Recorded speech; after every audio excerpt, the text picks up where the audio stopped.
مولانا عبدالحکیم اسحاق کے بیانات کے لیے حکیم اسحاق آفیشل کو سبسکرائب کریں۔ مولانا عبدالحکیم اسحاق۔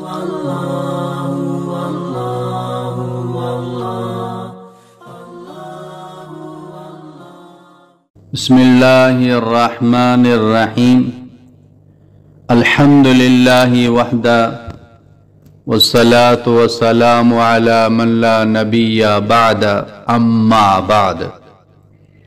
یہ وظیفہ حضرت مولانا محمد یوسف صاحب نور اللہ مرکزہ بتاتے تھے، اور حاجی عبدالوہاب صاحب رحمۃ اللہ علیہ یہ وظیفہ حضرت مولانا یوسف رحمۃ اللہ علیہ کے حوالے سے بتاتے تھے کہ یہ جو وظیفہ ہے، جو یہ وظیفہ پڑھے گا، جو دعا مانگے گا، اس کی وہ دعا قبول ہو جائے گی۔ جس حاجت کے لیے پڑھے گا وہ حاجت پوری ہو جائے گی۔ جس مقصد کے لیے پڑھے گا وہ مقصد پورا ہو جائے گا۔ جس مسئلے کے لیے پڑھے گا وہ مسئلہ حل ہو جائے گا۔ اللہ پاک اس مسائل کو، اس حاجات کو، جو نا پریشانیوں کو دور فرمائے گا۔ حاجی صاحب رحمۃ اللہ علیہ اس طرح بتاتے تھے کہ شیخ الحدیث حضرت مولانا زکریا رحمۃ اللہ علیہ جو مدرسے میں پڑھاتے تھے، ان کے جو شاگرد تھے، طالب العلم تھے، ان کو بتاتے تھے کہ آپ اللہ کے راستے میں نکل جائیں۔ وہ پھر بھی نہیں نکلتے تھے۔ پھر جب حضرت مولانا محمد یوسف صاحب رحمۃ اللہ علیہ اس مدرسے میں تشریف لے گئے، حاجی صاحب رحمۃ اللہ علیہ بھی ساتھ تھے، تو وہاں حضرت مولانا یوسف رحمۃ اللہ علیہ نے یہ وظیفہ پڑھ لیا۔ اس وظیفے کے پڑھنے کے بعد تو جب طالب علموں کو نکلنے کا کہا تو وہ اللہ کے راستے میں نکل گئے، یعنی چھٹیاں اللہ کے راستے میں وہ لگاتے تھے، یا 3 دن یا 24 گھنٹے جو ان کی ترتیب تھی۔ تو یہ وظیفہ مولانا صاحب نے اس مقصد کے لیے پڑھا کہ یہ اللہ کے راستے میں نکل جائیں، یہ کہ استاد کے کہنے سے نہیں نکلے، شیخ الحدیث کے کہنے پہ نہیں نکلے۔ مولانا یوسف رحمۃ اللہ علیہ نے جب یہ وظیفہ پڑھا وہ نکل گئے، وہ سارے حیران ہو گئے، یعنی کہ یہ آپ جس مقصد کے لیے پڑھیں گے وہ مقصد پورا ہو جائے گا، اللہ پاک مسائل کو حل فرمائیں گے۔ اور یہی یہ وظائف ہیں، وہی اعمال ہیں، اور یہ قرآن و حدیث کے جو نا یہ اعمال ہیں، وظائف ہیں، دعائیں ہیں۔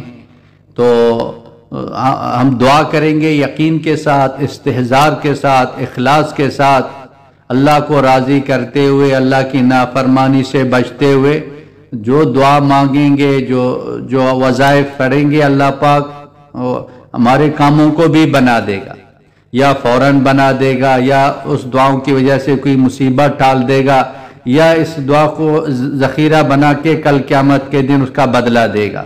دعائیں ضرور قبول ہو جاتی ہیں۔ یہ دعا جو نا یہ عبادت کا مغز ہے، اصل ہی عبادت ہے، الدعاء هو العبادہ۔ تو یہ وظائف بھی دعائیں اللہ سے مانگ رہے ہیں، گویا عبادت کر رہے ہیں، اور ہر حاجت کے لیے پڑھیں گے انشاءاللہ۔ اللہ تعالیٰ کی ذات سے امید ہے وہ حاجتیں بھی پوری ہو جائیں گی۔ اور وہ وظیفہ یہ ہے، بہت ہی مختصر ہے، سب کو آتا بھی ہے، نہیں آتا ہے تو اس کو 5 منٹ میں آپ یاد بھی کر سکتے ہیں۔ اللہم اغفر لی وللمؤمنین والمؤمنات والمسلمین والمسلمات، یہ ہے، اس کو 27 مرتبہ پڑھ لیں۔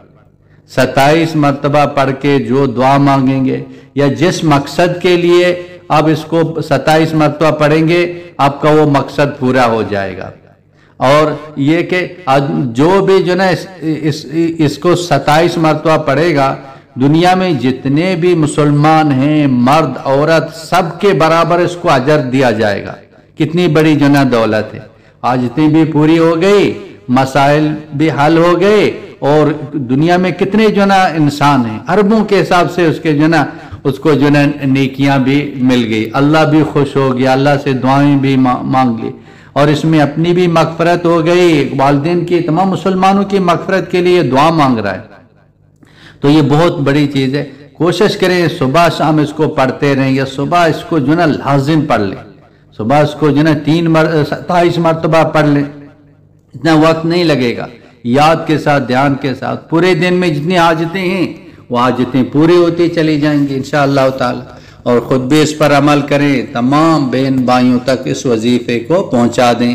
وآخر دعوانا ان الحمدللہ رب العالمین۔